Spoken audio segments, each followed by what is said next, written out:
Good morning. Here is your global news report for April 22, 2026.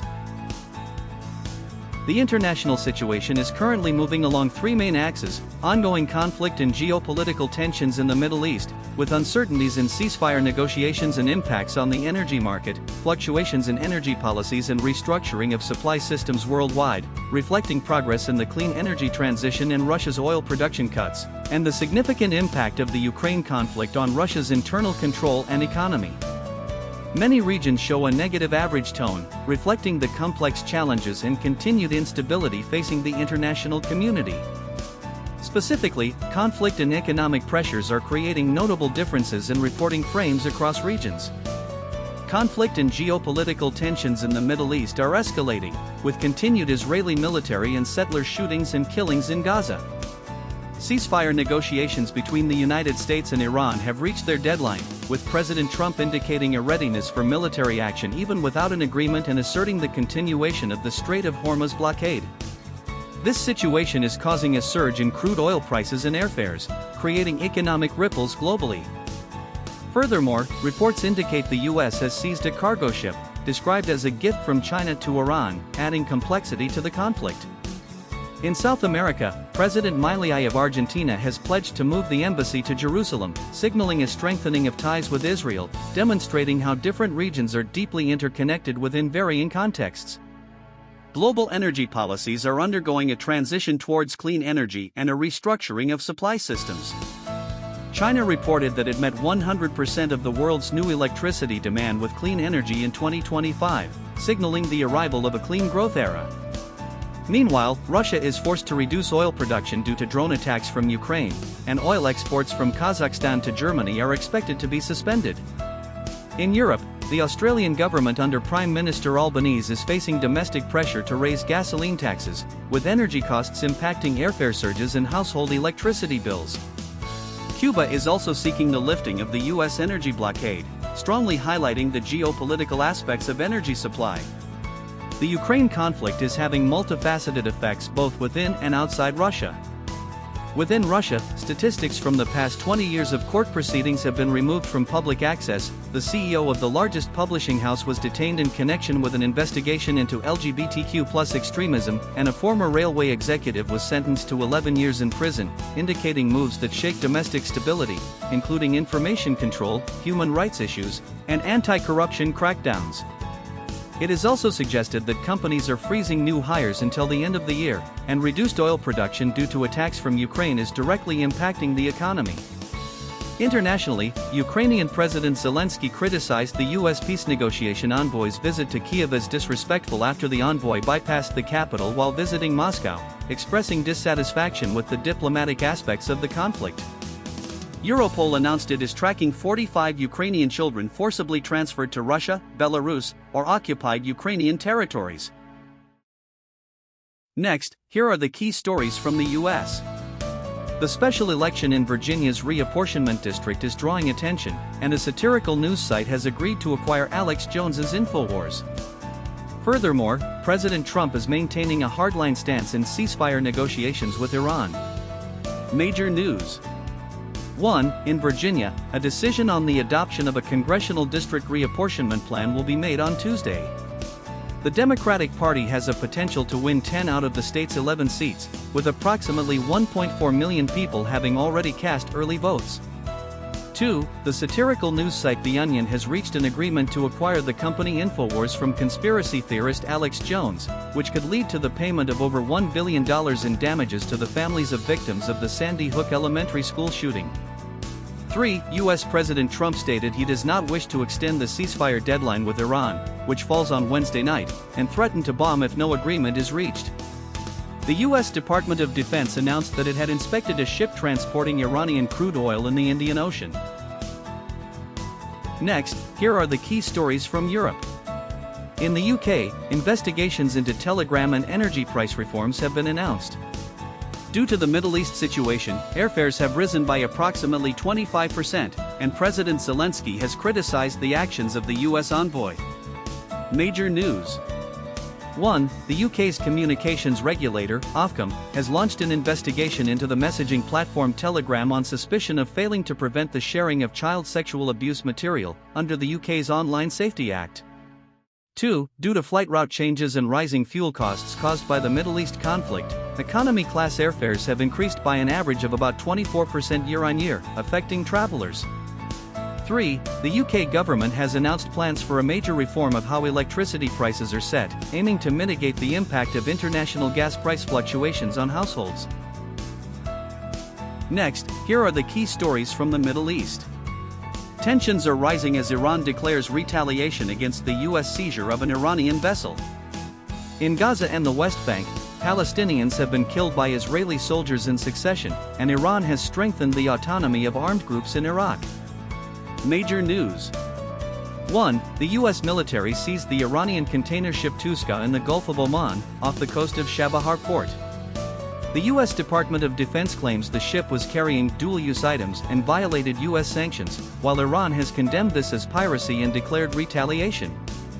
2. At least 11 Palestinians were killed by Israeli soldiers and settlers in Gaza and the West Bank.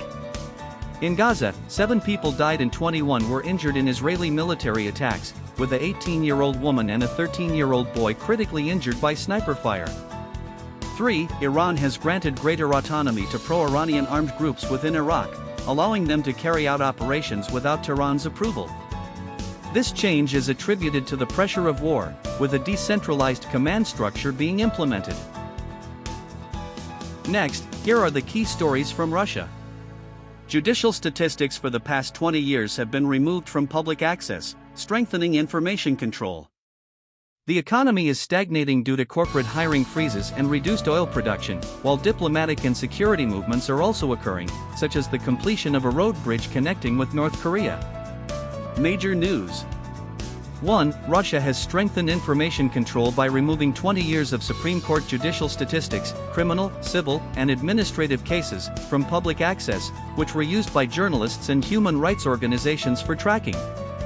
2. According to a report from the Bank of Russia, 64% of Russian companies plan to freeze new hiring until the end of the year due to a cooling demand, indicating a slowdown in economic activity. Furthermore, oil production in April may see a monthly decrease of 300,000 to 400,000 barrels per day due to Ukrainian drone attacks, potentially marking the largest monthly reduction since the pandemic. 3. In addition to the detention of the CEO of Russia's largest publishing house, Exmo, in connection with an investigation into LGBTQ+ extremism, Russian military forces freed 2 employees of a Russian geological company in Mali who had been detained in Niger. Furthermore, Russia and North Korea celebrated the connection of the first road bridge linking the two countries, signaling a deepening alliance. Next, here are the key stories from China. The competition for AI talent is intensifying in China, with technological innovations advancing, such as the introduction of AI-powered unmanned trucks in Hong Kong. However, challenges remain in the supply chain for domestically produced C919 jets. President Xi Jinping emphasized the need to maintain normal navigation in the Strait of Hormuz. Major news. 1. In China's AI sector, local governments and companies are intensifying their competition for talent, aiming to address shortages, enhance industrial capabilities, and strengthen international competitiveness. A large-scale joint job fair was held at Hunan University on April 18.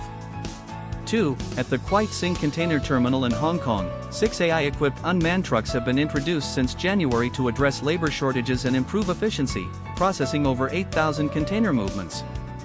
3. Chinese President Xi Jinping stated in a phone call with Saudi Crown Prince and Prime Minister Mohammed bin Salman on April 20 that normal navigation in the Strait of Hormuz should be maintained. Next, here are the key stories from Japan. The Bank of Japan decided to hold off on an April rate hike, and significant shifts are seen in corporate and policy changes, such as the scaling back of Sony Honda's EV business and the easing of defense equipment export regulations. Meanwhile, suspicions of financial fraud have surfaced at Gibraltar Life, indicating active economic and social movements. Major news. 1. The Bank of Japan is likely to decide to keep its policy interest rate at 0.75% at its April monetary policy meeting, with the decision on additional rate hikes expected to be postponed to the June meeting. 2. Sony Group and Honda's joint venture for electric vehicle (EV) development, Sony Honda Mobility, has announced a de facto scaling back of its business, and all approximately 400 employees will be reassigned to their parent companies. 3. The government will revise the 3 principles on transfer of defense equipment and its guidelines, abolishing the 5 categories, thereby enabling the export of weapons by Japan's defense industry. Next, here are the key stories from the Asia-Oceania region. Political tensions are evident in India, with the cancellation of visits by major opposition party leaders, and drugs worth approximately 465 million rupees were destroyed in Mizoram state. In Indonesia, a case of embezzlement of approximately 28 billion rupiah by a bank has led to a promise of full repayment. Major news. 1. In India, the visit of major opposition leader Rahul Gandhi to West Bengal on April 23 was cancelled, with the ruling TMC party alleging that local authorities obstructed the permission. 2. In the Chanphy district of Mizoram state, India, drugs worth a total of 465 million rupees, approximately 790 million yen, seized by the police, including 35.85 kilograms of heroin, 490.89 kilograms of methamphetamine, and 4.74 kilograms of alprazolam, were destroyed. 3. Indonesia's state-owned bank BNI has promised full repayment for a case of embezzlement of approximately 28 billion rupiah, about 250 million yen, by a branch manager in the North Sumatra Catholic Diocese, following a request from the Financial Services Authority, OJK. Next, here are the key stories from South America. Argentine President Milei has announced the continuation of economic policies amidst accelerating inflation and the strengthening of diplomatic relations with Israel. Meanwhile, Cuba demands the lifting of the energy blockade in dialogue with the United States. A Uruguayan research team conducted environmental surveys in the Falkland Islands. Major news. 1. Argentine President Javier Milei emphasized the continuation of his economic plan, despite the monthly inflation rate reaching 3.4% in March and real wages declining, stating, "Not everyone is getting better." 2. President Milei visited Israel and signed the Isaac Agreement with Prime Minister Benjamin Netanyahu. He reiterated his intention to move the Argentine embassy to Jerusalem and express support for Israel in its war against Iran. 3. The Cuban government confirmed a meeting with U.S. representatives in Havana and demanded the lifting of the energy blockade, which has been in place since the Trump administration. That concludes today's Global News Report. Have a great day. Thank you for watching.